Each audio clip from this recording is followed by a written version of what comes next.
जेवण चालू होऊन 2 तास झालेत. राहिली बघा 20-25 हजार बकरी संपल्यात आता. 282 वर्षापासून हा कार्यक्रम चालू आहे आणि जोपर्यंत चंद्र सूर्य आहेत तोपर्यंत हे गाव आणि भोसलेंचा वंश इथं राहील. तर मित्रांनो नमस्कार. मित्रांनो 282 वर्ष जुना इतिहास असणाऱ्या गावात आज आपण आहोत भोसलेवाडी. तिथं 282 वर्षापासून जुनी वांग भाकरीची प्रथा आहे, जिथं 35,000हून अधिक भाकऱ्या आणि दीड टन एवढं वांग्याची भाजी केली जाते. तर याचा संपूर्ण इतिहास आज आपण जाणून घेऊया. मी गुरुनाथ महाराज गोलप, परब्रह्म गोपाळनाथ महाराजांचं त्रिपुटीला समाधीस्थान आहे. त्या संस्थानचा मी सध्या अधिपती आहे. मठाधिपती म्हणून कारभार पाहतो तिथला सगळा. आणि महाराजांची जी स्थानं आहेत त्या प्रत्येक स्थानी वेगवेगळ्या प्रकारचे उत्सव होत असतात. त्या उत्सवांना प्रत्येक जात असतो, तिथे सहभागी होत असतो आणि त्या सगळ्यांना मार्गदर्शन करत असतो. आता भोसलेवाडीत कधीपासून म्हणजे कधी स्थापना किंवा काय सगळं सांगा. परब्रह्म गोपाळनाथ महाराजांचे एक शिष्य होते गणोजी भोसले. गणोजी भोसल्यांना हे जे गाव आहे हे शाहू महाराजांनी इनाम दिलेलं आहे. तर शाहू महाराजांकडं ज्या वेळेला इनाम जमीन मागायला गेले त्यावेळेला गोपाळनाथ महाराजांनी त्यांना ही जागा सुचवली की तारळी नदीच्या किनारी ही जागा तू घे. त्यावेळेला ही जागा गोपाळनाथ महाराजांनी स्वतः बघितली आणि हीच जागा घे म्हणून सांगितलं. आणि त्यावेळेला या गावाची स्थापना झाली. गोपाळनाथ महाराजांनी एकनाथ षष्टीच्या दिवशी या ठिकाणी एक मेढ रोवली. आमच्याकडे जी कथा आहे त्या कथेमध्ये सांगितलं जातं की ती जी मेढ आहे ती शेषाच्या फणीपर्यंत जाऊन पोहोचली आणि जोपर्यंत चंद्र सूर्य आहेत तोपर्यंत हे गाव आणि भोसलेंचा वंश इथं राहील अशी खूण महाराजांनी आपल्या सगळ्यांना दिलेली. आणि त्या दिवशीपासून एकनाथ षष्टीला सुरू झालेला उत्सव आज तागायत गेली 282 वर्ष चालू आहे. हा अव्याहतपणे सुरू असलेला कार्यक्रम. 282 वर्ष 282 वर्षापासून हा कार्यक्रम चालू आहे. षष्टीच्या दिवशी सगळ्यांना गुळाचा प्रसाद दिला जातो. म्हणजे ज्या वेळेला गावाची स्थापना झाली, खरं पाहता हा गावाचा वाढदिवस समजला जातो. आणि तुम्ही जर पाहिला असेल तर या गावामध्ये गोपाळनाथ महाराजांच्या आसन मंदिराशिवाय दुसरं कुठलंही देऊळ नाही. त्यामुळे हा गावचा भंडार आहे. त्यामुळे ह्या उत्सवाला खूप मोठं महत्व आहे. आणि एकनाथ षष्टी हा दिवस या गावच्या स्थापनेला त्यांनी निवडला. याचं कारणही असं आहे की ही जी नाथ परंपरा आहे ही एकनाथ महाराजांपासून सुरू झालेली परंपरा आहे. कुठलीही नाथ परंपरा जर तुम्ही बघितली तरी दत्तात्रेयांची परंपरा आहे. त्यामुळं आदिनाथ दत्तात्रेय, दत्तात्रेयानंतर जनार्दन स्वामी, एकनाथ महाराजांनंतर नित्यानंद ज्यांना गावबा म्हटलं जातं. त्यानंतर पुढचे जे शिष्य होते त्या शिष्य परंपरेत विश्वंभरनाथ, मुरारनाथ, रंगनाथ आणि त्यानंतर गोपाळनाथ. तर ही गोपाळनाथ महाराजांची आसनाचं स्थान आहे. या ठिकाणी महाराजांनी शिरोमणी नावाचा एक बृहत ग्रंथ लिहिला. 9000 ओव्यांचा 18 अध्याय असलेला हा मोठाच्या मोठा ग्रंथ आहे. आणि त्या ग्रंथाचं पारायण या उत्सवाच्या निमित्तानं इथं केलं जातं. आणि या उत्सवामध्ये त्रिपुटी, भोसलेवाडी आणि महाराजांची जिथं जिथं स्थानं आहेत त्या प्रत्येक स्थानाची माणसं इथं शिष्यवर्ग येतो, एकत्र येऊन हा उत्सव सगळेजण मिळून साजरा करतात. सकाळी लवकर येऊन रात्री उशिरापर्यंत हे सगळे या कामामध्ये झटत असतात. हे एकट्या दुकट्यानं करण्याचं काम नाहीये. हे पूर्ण काम हे संघशक्तीमुळे होतं. गणोजी भोसले हे शाहू महाराजांच्या दरबारात सरदार होते. शाहू महाराजांनी हे गाव इनाम म्हणून दिलं. पण मग गणोजी भोसले इथं आले याचा अर्थ गणोजी भोसलेंचा पूर्ण वंश इथं. त्या गावाला भोसलेवाडी हे नाव याच्यामुळेच पडलं की हे फक्त भोसलेंचं गाव आहे. गणोजी भोसलेंना 4 मुलं होती आणि त्या 4 मुलांच्या हा जो वंश फुलला, हे सगळे जे भोसले आहेत आज इथे हे सगळे त्या 4 मुलांच्या वंशातून इथं राहिलेले आहेत. प्रत्येक जण आता वेगवेगळ्या गावी जरी गेला असला तरी भोसलेवाडीला हा जो उत्सव आहे त्या उत्सवाच्या वेळेला ते इथे येतात. आणि एकनाथ षष्टीच्या दिवशी या गावाची स्थापना झाली. मगाशी मी म्हटलं त्याप्रमाणे हा गावचा वाढदिवस आहे आणि त्या वाढदिवसाचा हा भंडार आहे. 282 282 किती 500 किलो वांगी का? 500 किलो वांगी. तुम्हाला कसं संतुलन लागतंय या सगळ्या जेवणाचं 25 वर्ष करताय म्हणलं? ती कसं आहे, आम्ही लहानपणापासून हे बघतोय. हा आम्ही जेव्हा 5वी-6वीत होतो तेव्हापासून आम्ही वडिलांबरोबर होतो आमच्या, हा हा. तेव्हापासून हे सगळा अंदाज आम्ही बघतोय ना. अरे वा. वडिलांच्या माघारी आपलं आम्ही हे सगळं सगळा परिचित आहे की तुमचं नाव सगळं सांगा माणसांना कळू द्या. तुमच्या वडिलांचं नाव तुमचं नाव सांगा. आमच्या वडिलांचं नाव मुक्तारबाई आचार्य, माझं नाव मुबीन. तुम्ही आता बघा जितके 25 वर्ष झालं करता एवढं वांगे बिंगे सगळं संतुलन बरोबर हा? सगळं मी किरण भानुदास भोसलेवाडी गाव.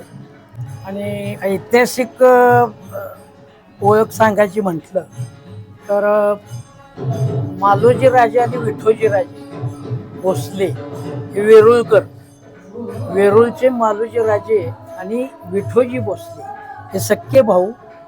मालोजी राजांचे शहाजी शरीफजी, छत्रपती शिवाजी महाराज, छत्रपती संभाजी महाराज, छत्रपती शाहू महाराज, ही एक परंपरा. राजाराम महाराज, कोल्हापूर आणि सातारच्या ह्या 2 गाद्या या परंपरेतल्या. आणि दुसरी शाखा जी विठोजी भोसले, त्यांना 8 मुलं होती. त्या 8 मुलांपैकी परसोजी राजे म्हणून होते, त्यांना मानाजी 3 मुलं होती परसोजींना. त्यापैकी एक जिंजीला दत्तक गेला. एक सोलापूर जिल्ह्यात तिथे एक गाव आहे, तिथे एक आजही घराणं तिथं भोसले दत्तक आहे. आणि 3रा मुलगा उमाजी, म्हणजे परसोजींचा मुलगा मानाजी. मानाजींना 3 मुलं, त्यापैकी एक उमाजी भोसले नेरावाठार इथं स्थायिक होते.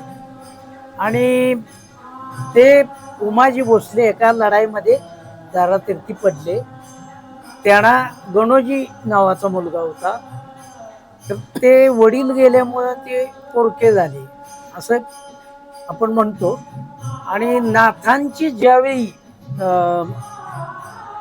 भ्रमंती चालू होती, म्हणजे काशीहून तीर्थाटन करत नाथ ज्यावेळी सातारा प्रांतात आले, यायचं होतं त्याला, त्यावेळी त्यांचा जो मुक्काम होता किंवा अनुष्ठान त्या नेरावाठारच्या त्या बेट आहे, ते नदीच्या मध्ये, नेरा नदीच्या मध्ये बेट आहे. त्या बेटावर संत मंडळी ही निर्जन स्थळे असायची, तर तिथंही त्यावेळी छावणी असेल. आणि हा मुलगा गणोजी भोसले हे नाथांच्या सेवेत आला. नाथांच्या सेवेत आल्यानंतर दररोज दर्शन घेणे हा उपक्रमानंतर नंतर नाथांच्या लक्षात आलं की चौकशी केली, हा कोण आहे मुलगा. तर त्यांना ती पार्श्वभूमी सगळी कळली की असं असं सरदार होते, त्यांचे ते तीर्थरूप एका स्वारी शिकारीत धारातीर्थी पडले. नंतर ज्यावेळी नाथ सातारला आले आणि शाहू महाराजांच्या ह्या सगळं एक वेगळी कथा आहे शाहू महाराजांच्याकडे, ते नाथ लीला विलास ग्रंथामध्ये येते. तो संपूर्ण ही परंपरा आहे तुमची सगळी जुनी 282 वर्षाची. हो. पण वांग भाकरी ही कुठनं काय सुरुवात झाली किंवा कसं असते नक्की एवढ्या भाकऱ्या? वांग भाकरीचा हा पहिल्या दिवशीचा जो भंडाऱ्याचा प्रसाद असतो, तो एकनाथ षष्ठी आम्ही गावचा वर्धापन दिन म्हणून आम्ही साजरा करतो. हा. आणि त्यावेळी खीर आणि वांग हा एक महाप्रसाद असतो. परंतु गोपालनाथांनी दिलेला हा प्रसाद आहे की ही माझी वांग भाकरी. तर त्यावेळी या नदीकाठी सगळी वांग्याची शेती असायची, अजूनही असते. आणि या मातीतलं वांग इतकं चविष्ट लागतं, त्याचा प्रत्यय आज मिथिला लोकांना त्याचा प्रसाद घेताना येतो. आणि त्यावेळी म्हणजे नाथांनी दिलेली ही वांग भाकरी आज 250 वर्षापेक्षा जास्त काळ होऊन इतकं मोठं त्याचं प्रस्थ वाढलंय. ते प्रसाद घ्यायसाठी खास लोक आज मला वाटतं पुणे, कोल्हापूर, कर्नाटक पासून येत आहेत. संध्याकाळी 10 ते 15,000 पब्लिक माणूस हो. कसं असतं मला सांगा की सगळ्यांना कळू द्या कसं असतं. आदली पीठ कसं गोळा करता किंवा काय सगळं ट्रकान असतं ना? याच्या आधी काय होतं की आपल्या घरची शाळू पिकायची, त्यावेळी आम्ही प्रत्येक घरातनं ती काढायचो, पहिली 2 पहिली असं. परंतु आता शाळवाची शेतीच होत नाही, मग मार्केटवरून आम्ही ते मागवतो. 6 क्विंटल ज्वारी शाळू, 3 क्विंटल भात तांदूळ चांगल्या प्रतीचा आणि सरासरी पाऊण टन वांग. टन वांग आहे ना. तिची सुरुवात कशी होती? सकाळी ती पीठ गोळा करत कसं ते सांगितलं? सकाळी हे केल्यानंतर आमच्या गावातीलच भरत म्हणून आहे, भरत भोसले म्हणून नाही, त्यांची गिरण आहे, तिथे सगळी दळायला त्यांच्याकडे 8-10 दिवस आधी आम्ही देतो.